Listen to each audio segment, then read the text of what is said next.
Assalamualaikum dan salam sejahtera. Kita mulakan laporan kalender jenayah dengan kes diperdaya oleh syarikat pemaju. Seorang lelaki terkilan apabila mendakwa ibunya diperdaya oleh syarikat pemaju dan ia membabitkan tanah milik ibunya yang sehingga kini terbiar tanpa sebarang pembangunan. Difahamkan pihak pemaju juga berjaya membuat tuntutan kesiapan kerja sebanyak 2.4 juta daripada pembeli seperti mana yang termeterai dalam perjanjian biarpun gagal menyiapkan projek berkenaan. Ikuti laporan selanjutnya. Seorang wanita mendakwa kerugian kira-kira RM1.5 juta selepas ditipu oleh sebuah syarikat pemaju selepas menandatangani perjanjian usaha sama 8 tahun lalu. Menceritakan perkara itu, Wan Aizal Rashidin, Wan Abdul Rashid, 40 tahun memaklumkan pemaju sepatutnya membangunkan 89 unit rumah teres setingkat di atas tanah berkeluasan 4 hektar di Kampung Bukit Sirih, Mukim Telekong, Kuala Krai, Kelantan milik ibunya. Namun projek dianggarkan bernilai RM7 juta itu terbengkalai sehingga kini. Menurutnya dia kesal kerana bukan saja tanah milik ibunya ditinggalkan kosong tanpa ada sebarang pembangunan, malah berdasarkan semakan juga statusnya sudah dipindah milik kepada semua pembeli. Wan Aizal berkata ibunya sebelum ini pernah membuat laporan polis di Balai Polis Kota Baru pada 2012 lalu, namun sehingga kini tidak ada sebarang tindakan. Sebuah gudang beras dikesan memproses semula baja tanaman subsidi dibelinya daripada petani sebelum mencampurkannya dengan baja lain untuk dijual bagi mengaut keuntungan mudah. Bagaimanapun, taktik licik pemilik gudang itu tumpas apabila premis itu diserbu Kementerian Perdagangan Dalam Negeri, Koperasi dan Kepenggunaan KPDNKK Kedah.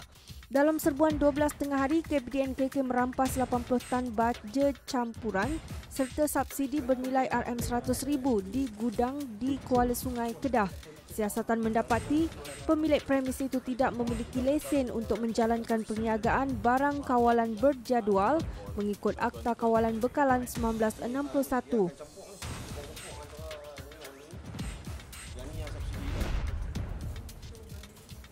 Bekas penuntut Kolej Teknologi Antarabangsa Cybernetics dijatuhkan hukuman gantung sampai mati oleh Mahkamah Tinggi Shah Alam selepas didapati bersalah membunuh pensyarahnya Zara Elina Omar Pita 3 tahun lalu. Hukuman itu dikenakan terhadap Muhammad Safwan Mohamed 23 tahun selepas pembelaan tertuduh gagal menimbulkan keraguan munasabah terhadap kes pendakwaan. Tertuduh yang memakai jersey berwarna biru kelihatan tenang ketika keputusan dibacakan dan dia kemudian dipeluk ibu serta anggota keluarganya sejurus prosiding selesai. Muhammad Safwan dan 3 lagi rakannya didakwa membunuh Zara Elina antara 1:30 pagi dan 2:30 pagi pada 9 Mac 2012. Biarpun dilanggar beberapa kali menggunakan motosikal oleh penjenayah, namun seorang anggota polis trafik tekad untuk menahannya. Mangsa yang juga anggota polis trafik di Jalan Bandar turut ditumbuk beberapa kali oleh penjenayah berkenaan. Bagaimanapun, selepas 2 minit bergelut dengan suspek, penjenayah terbabit berjaya ditahan. Mangsa mengalami kecederaan di bahagian pinggang dan peha akibat kejadian itu.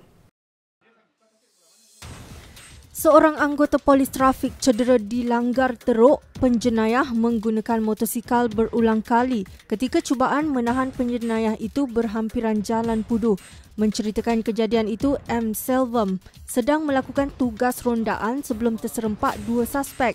Masing-masing lelaki dan wanita berusia 30-an dalam keadaan mencurigakan. Menurutnya, dalam kejadian 6.15 petang itu, suspek lelaki itu dilihat sedang cuba mengumpil pintu sebuah kereta menggunakan pemutar skru.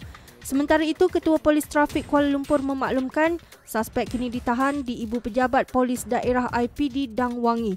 Kes disiasat mengikut Seksyen 186, 329 dan 379 Kanun Keseksaan. Berharga lebih kurang RM45,000, 1 jam tangan rado bernilai RM5,000, wang tunai ringgit Malaysia berjumlah RM41,000, wang euro berjumlah RM1,000, 1 jam, 1 rantai tangan bernilai RM10,000, 2 buah laptop bernilai RM3,500. So jumlah keseluruhan sitaan daripada kes ini adalah RM315,500. Okey, dengan ini pihak polis merayu kepada masyarakat setempat supaya menyalurkan maklumat kepada pihak polis sekiranya terdapat pergerakan atau karakter yang mencurigakan ataupun bau yang tidak senangi kesan di kawasan perumahan yang didiami. Itu minta kerjasama orang ramai menyalurkan apa-apa maklumat mengenai darah kepada pihak polis untuk ambil tindakan seterusnya. Ya, di Euro pada di sekitar 21 ping. Jadi mata mana?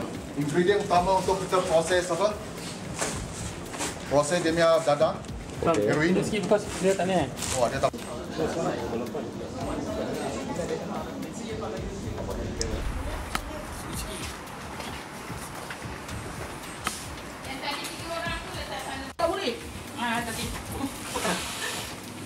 Masuk. Ya, masuk.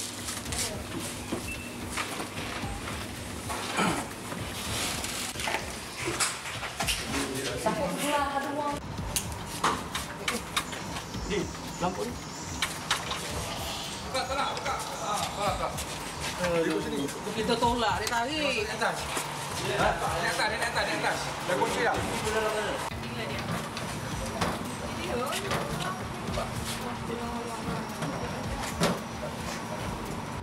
Baiklah, sekian dulu untuk paparan kalender jenayah 3 Oktober 2015 dan ikuti laman web Harian Metro dan saluran YouTube bagi mendapatkan lebih banyak paparan berita dan video menarik sepanjang minggu ini. Selamat berhujung minggu, kita jumpa lagi minggu hadapan. Assalamualaikum dan salam sejahtera.